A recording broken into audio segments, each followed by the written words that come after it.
नारद के टेरत सितारी हमरी माई सभवा में आके तुलजिया बचाला बेटवा के है पुकार हमरी माई।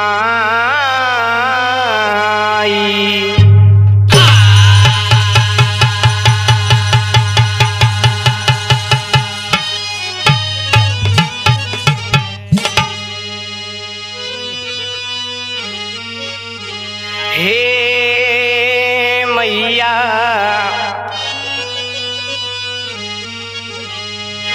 पड़तानी पैया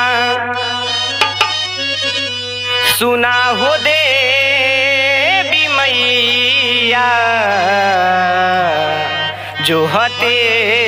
बीतेला दिनवा राती हो सजिया पे कैसे अवजिया लगाई धड़ी धड़ी धड़ी कतबा छाती हो धड़ी धड़ी धड़ी कतबा छाती हो मैया मात हंस वाहिनी तू हंस पे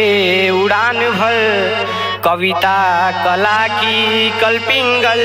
पढ़ाती जा गाती जा गवाती हर चरित्र को सजाती अम्बे आश्र श्रुति स्रोत में उमंग उमगाती जा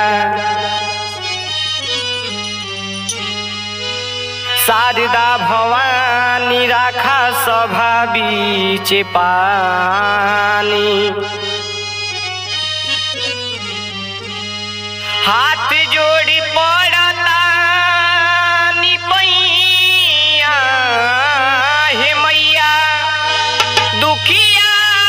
मदीन हई बुधियो के हीन हई लोग कहे हमके गवैया हे मैया।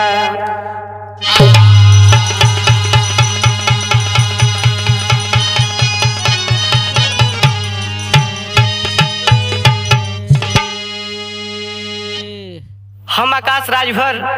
आप लोगन के बीच में एक माई का वंदना सुनावत बानी, लेकिन कवि जी भाव में लिखले हैं का लिखे हैं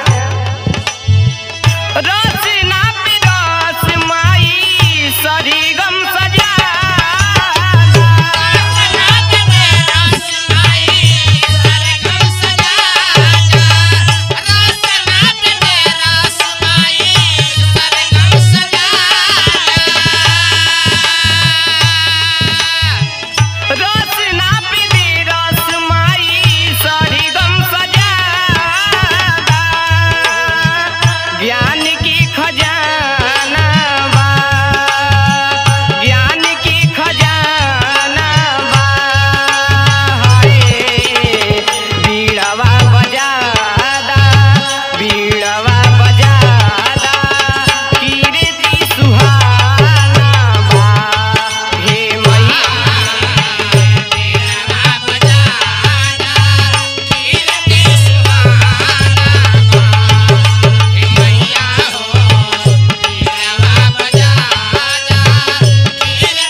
सवरिया